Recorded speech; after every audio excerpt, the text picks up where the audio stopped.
ओम शांति। आज है 17 नवंबर 2023। आज बाप दादा के अनमोल मधुर महावाक्य सुनते हैं। मीठे बच्चे, बाप के गले का हार बनने के लिए ज्ञान योग की रेस करो। तुम्हारा फर्ज है सारी दुनिया को बाप का परिचय देना। आज की मुरली से प्रश्न है, किस मस्ती में सदा रहो तो बीमारी भी ठीक होती जाएगी।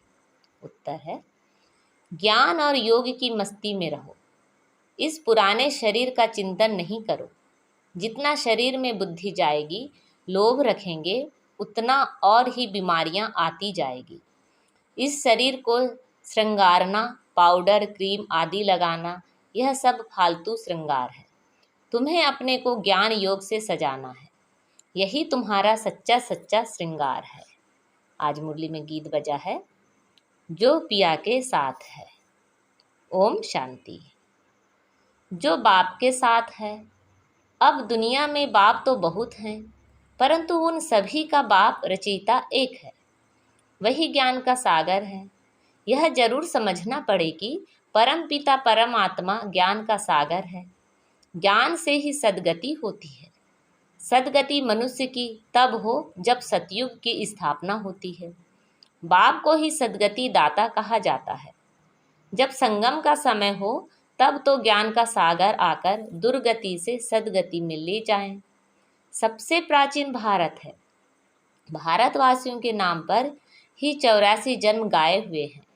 जरूर जो मनुष्य पहले पहले हुए होंगे, वही 84 जन्म लेते होंगे। देवताओं के 84 जन्म कहेंगे तो ब्राह्मणों के भी 84 जन्म ठहरे। मुख्य को ही उठाया जाता है। इन बातों का भी किसी को पता नहीं है। जरूर ब्रह्मा द्वारा ही सृष्टि रचते हैं। पहले पहले सूक्ष्म लोक रचना है, फिर स्थूल लोक। यह बच्चे जानते हैं। सूक्ष्म लोक कहाँ है, मूल लोक कहाँ है। मूल वतन, सूक्ष्म वतन, स्थूल वतन, इसको ही त्रिलोक कहा जाता है। जब त्रिलोकीनाथ कहते हैं तो उसका अर्थ भी चाहिए ना। कोई त्रिलोक होगा ना। वास्तव में त्रिलोकीनाथ एक बाप ही कहला सकते हैं और उनके बच्चे कहला सकते हैं। यहाँ तो कई मनुष्यों के नाम हैं, त्रिलोकीनाथ, शिव, ब्रह्मा, विष्णु, शंकर आदि। यह सब नाम भारतवासियों ने अपने ऊपर रखा दिए हैं। डबल नाम भी रखाते हैं, राधे कृष्ण, लक्ष्मी नारायण। अब यह तो किसी को पता नहीं, राधे और कृष्ण अलग अलग थे। वह एक राजाई का प्रिंस था, वह दूसरी राजाई की प्रिंसेस थी। यह अभी तुम जानते हो। जो अच्छे अच्छे बच्चे हैं, उन्हों की बुद्धि में अच्छी अच्छी पॉइंट्स धारण रहती हैं। जैसे डॉक्टर जो अच्छा होशियार होगा, उनके पास तो बहुत दवाइयों के नाम रहते हैं। यहाँ भी यह नई नई पॉइंट्स बहुत निकलती रहती हैं। दिन प्रतिदिन इन्वेंशन होती रहती है। जिन्हों की अच्छी प्रैक्टिस होगी, वह नई नई पॉइंट्स धारण करते होंगे। धारण नहीं करते हैं तो महारथियों की लाइन में नहीं लाया जा सकता। सारा मदार बुद्धि पर है और तकदीर की भी बात है। यह भी ड्रामा में है ना। ड्रामा को भी कोई नहीं जानते हैं। यह भी समझते हैं कर्म क्षेत्र पर हम पार्ट बजाते हैं, परंतु ड्रामा के आदि मध्य अंत को नहीं जानते, तो गोया कुछ भी नहीं जानते। तुमको तो सब कुछ जानना है। बाप आए हैं, बच्चों को मालूम पड़ा तो बच्चों का फर्ज है औरों को भी परिचय देना। सारी दुनिया को बतलाना फर्ज है। जो भी ऐसे ना कहे कि हमको मालूम नहीं था, तुम्हारे पास बहुत आएंगे, लिटरेचर आदि बहुत लेंगे। बच्चों ने शुरू में साक्षात्कार भी बहुत किया है। यह क्राइस्ट इब्राहिम भारत में आते हैं। बरोबर भारत सबको खींचता रहता है। असूल तो भारत ही बेहद के बाप का बर्थ प्लेस है ना। परंतु वे लोग इतना कुछ नहीं जानते हैं कि यह भारत भगवान का बर्थ प्लेस है। भल कहते भी हैं शिव परमात्मा, परंतु फिर सबको परमात्मा कह देने से बेहद के बाप का महत्व गुम कर दिया है। अभी तुम बच्चे समझाते हो। भारत खंड सबसे बड़े ते बड़ा तीर्थ स्थान है। बाकी और सब जो भी पैगंबर आदि आते हैं, वह आते ही हैं अपना अपना धर्म स्थापन करने। उनके पिछाड़ी फिर सब धर्मों वाले आते जाते हैं। अभी है अंत। कोशिश करते हैं वापस जाएं, परंतु तुमको यहाँ लाया किसने? क्राइस्ट ने आकर क्रिश्चियन धर्म स्थापन किया। उसने तुमको खींच कर लाया। अभी सब तंग हुए हैं वापस जाने के लिए। यह तुमको समझाना है। सब आते हैं अपना अपना पार्ट बजाने। पार्ट बजाते बजाते दुख में आना ही है। फिर उस दुख से छुड़ाकर सुख में ले जाना बाप का ही काम है। बाप का बर्थ प्लेस भारत है। इतना महत्व तुम बच्चों में भी सभी नहीं जानते। थोड़े हैं जो समझते हैं और नशा चढ़ा हुआ है। कल्प कल्प बाप भारत में ही आते हैं। यह सबको बताना है, निमंत्रण देना है। पहले तो यह सर्विस करनी पड़े, लिटरेचर तैयार करना पड़े। निमंत्रण तो सबको देना है ना। रचयिता और रचना की नॉलेज कोई भी नहीं जानते। सर्विसेबल बच्चे अपना नाम बाला करना चाहिए। जो तीखे बच्चे हैं, जिनकी बुद्धि में बहुत पॉइंट्स हैं, उनकी मदद सब मांगते हैं। उनके नाम ही जपते रहते। एक तो शिव बाबा को जपेंगे, फिर ब्रह्मा बाबा को, फिर नंबरवार बच्चों को। भक्ति मार्ग में हाथ से माला फेरते हैं, अभी फिर मुख से नाम जपते हैं। फलाने बहुत अच्छे सर्विसेबल बच्चे निरहंकारी हैं, बड़े मीठे हैं, उनको देह अभिमान नहीं है। कहते हैं ना, मिठरा घुर ना घुराए। मीठे बनो तो सब मीठा व्यवहार करेंगे। बाप कहते हैं, तुम दुखी बने हो, अब तुम बच्चे मुझे याद करेंगे तो मैं भी मदद करूँगा। तुम नफरत करेंगे तो मैं क्या करूँगा?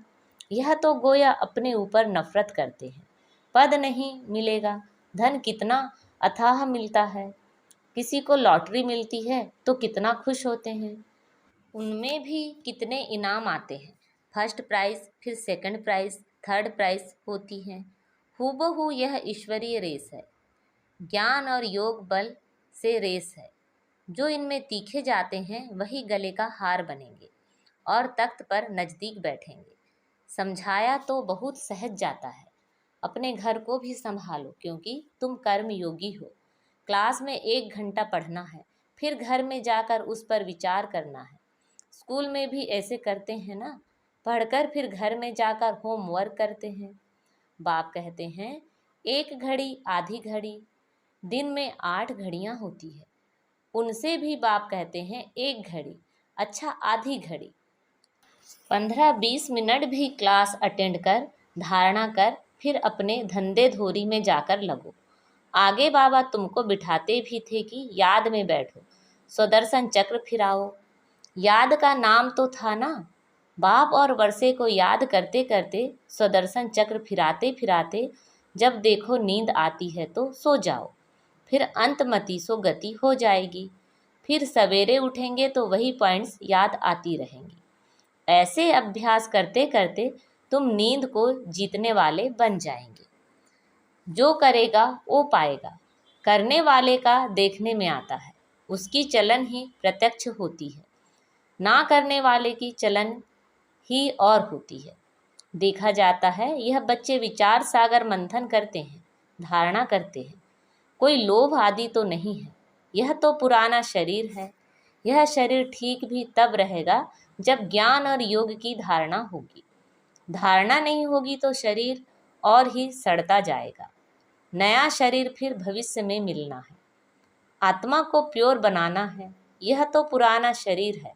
इनको कितना भी पाउडर लिपस्टिक आदि लगाओ, श्रृंगार करो, तो भी वर्थ नॉट अ पेनी है।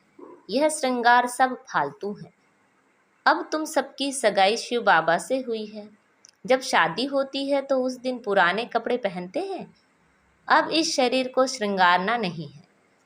ज्ञान और योग से अपने को सजाएंगे तो फिर भविष्य में प्रिंस प्रिंसेस बनेंगे। यह है ज्ञान मान सरोवर। इसमें ज्ञान की डुबकी मारते रहो तो स्वर्ग की परी बनेंगे। प्रजा को तो परी नहीं कहेंगे। कहते भी हैं कृष्ण ने भगाया, फिर महारानी पटरानी बनाया। ऐसे तो नहीं कहेंगे कि भगाकर फिर प्रजा में चंडाल आदि बनाया। भगाया ही महाराजा महारानी बनाने के लिए।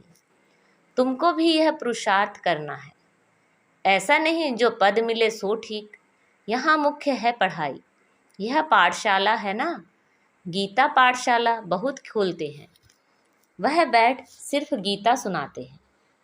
कंठ कराते हैं। कोई एक श्लोक उठाकर फिर आधा पौना घंटा उस पर बोलते हैं। इससे फायदा तो कुछ भी नहीं। यहाँ तो बाप बैठ पढ़ाते हैं। एम ऑब्जेक्ट क्लियर है। और कोई भी वेद शास्त्र जप तप आदि करने में कोई एम ऑब्जेक्ट नहीं है। बस पुरुषार्थ करते रहो। परंतु मिलेगा क्या? जब बहुत भक्ति करते हैं तब भगवान मिलते हैं, सो भी रात के बाद दिन जरूर आना है। समय पर होगा ना। कल्प की आयु कोई क्या बतलाते हैं।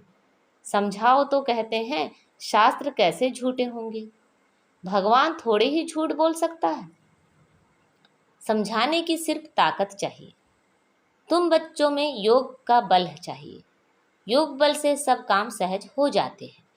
कोई काम नहीं कर सकते हैं तो गोया ताकत नहीं है, योग नहीं है। कहाँ कहाँ बाबा भी मदद करते हैं। ड्रामा में जो नूंद है वह रिपीट होता है, यह भी हम समझते हैं। और कोई ड्रामा को समझते ही नहीं। सेकंड बाय सेकंड जो पास होता जाता, टिक टिक होता जाता है, वह श्रीमत पर एक्ट में आते हैं। श्रीमत पर नहीं चलेंगे तो श्रेष्ठ कैसे बनेंगे? सब एक जैसे बन नहीं सकते। यह लोग समझते हैं हम एक हो जाएं। एक का अर्थ नहीं समझते। एक क्या हो जाएं? क्या एक फादर हो जाना चाहिए व एक ब्रदर्स हो जाना चाहिए? ब्रदर कहें तो भी ठीक है। श्रीमत पर बरोबर हम एक हो सकते हैं। तुम सब एक मत पर चलते हो। तुम्हारा बाप टीचर गुरु एक ही है। जो पूरा श्रीमत पर नहीं चलते तो वह श्रेष्ठ भी नहीं बनेंगे। एकदम नहीं चलेंगे तो खत्म हो जाएंगे। रेस में उनको ही निकालते हैं जो लायक होते हैं। जब कोई बड़ी रेस होती है तो घोड़े भी अच्छे फर्स्ट क्लास निकालते हैं, क्योंकि लॉटरी बड़ी रखते हैं। यह भी अश्व रेस है। हुसैन का घोड़ा कहते हो ना, उन्होंने हुसैन के घोड़े पर लड़ाई में दिखाया है। अभी तुम बच्चे तो डबल अहिंसक हो। काम की हिंसा है नंबर 1। इस हिंसा को कोई नहीं जानते। सन्यासी भी ऐसे नहीं समझते हैं, सिर्फ कहते हैं यह विकार है। बाप कहते हैं काम महाशत्रु है। यही आदि मध्य अंत तुमको दुख देता है। तुमको यह सिद्ध कर बताना है कि हमारा प्रवृत्ति मार्ग का राजयोग है, तुम्हारा हठयोग है। तुम शंकराचार्य से हठयोग सीखते हो, हम शिवाचार्य से राजयोग सीखते हैं। ऐसी ऐसी बातें समय पर सुनाना चाहिए। कोई तुमसे पूछे कि देवताओं के 84 जन्म हैं, तो भला इन क्रिश्चियन आदि के कितने जन्म हैं? बोलो यह तो तुम हिसाब करो ना। 5000 वर्ष में 84 जन्म हुए। क्राइस्ट को 2000 वर्ष हुए। हिसाब करो एवरेज कितने जन्म हुए? 30-32 जन्म होंगे। यह तो क्लियर है। जो बहुत सुख देखते हैं वह दुख भी बहुत देखते हैं। उन्हों को कम सुख कम दुख मिलता है। एवरेज का हिसाब निकालना है। पीछे जो आते हैं वह थोड़े थोड़े जन्म लेते हैं। बुद्ध का इब्राहिम का भी हिसाब निकाल सकते हैं करके 1-2 जन्म का फर्क पड़ेगा। तो यह सब बातें विचार सागर मंथन करना चाहिए। कोई पूछे तो क्या समझाएं? फिर भी बोलो पहले तो बाप से वर्षा लेना है ना। तुम बाप को तो याद करो। जन्म जितने लेने होंगे उतने लेंगे। बाप से वर्षा तो ले लो। अच्छी रीति समझाना है। मेहनत का काम है। मेहनत से ही सक्सेसफुल होंगे। इसमें बड़ी विशाल बुद्धि चाहिए। बाबा से और बाबा के धन से बहुत लव चाहिए। कोई तो धन ही नहीं लेते। अरे ज्ञान रत्न तो धारण करो। तो कहते हैं हम क्या करें, हम समझते नहीं। नहीं समझते हो तो तुम्हारी भाभी।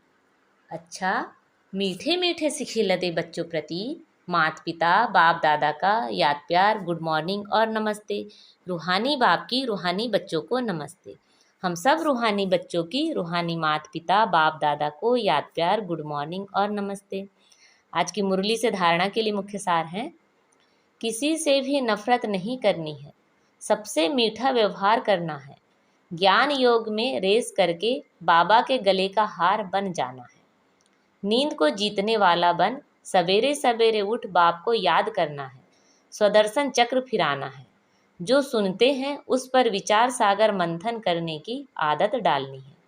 आज बाबा ने हमें वरदान दिया है, बुद्धि को डायरेक्शन प्रमाण श्रेष्ठ स्थिति में स्थित करने वाले मास्टर सर्वशक्तिमान भव। कई बच्चे जब योग में बैठते हैं तो आत्म अभिमानी होने के बदले सेवा याद आती है, लेकिन ऐसा नहीं होना चाहिए, क्योंकि लास्ट समय अगर अशरीरी बनने के बजाय सेवा का भी संकल्प चला तो सेकेंड के पेपर में फेल हो जाएंगे। उस समय सिवाय बाप के निराकारी, निर्विकारी, निरहंकारी और कुछ याद ना हो, सेवा में फिर भी साकार में आ जाएंगे। इसलिए यह अभ्यास करो कि जिस समय जिस स्थिति में स्थित होना चाहें स्थित हो जाएं। तब कहेंगे मास्टर सर्वशक्तिमान, कंट्रोलिंग और रूलिंग पावर वाले। आज का स्लोगन है, किसी भी परिस्थिति को सहज पार करने का साधन है एक बल, एक भरोसा। अच्छा, ओम शांति।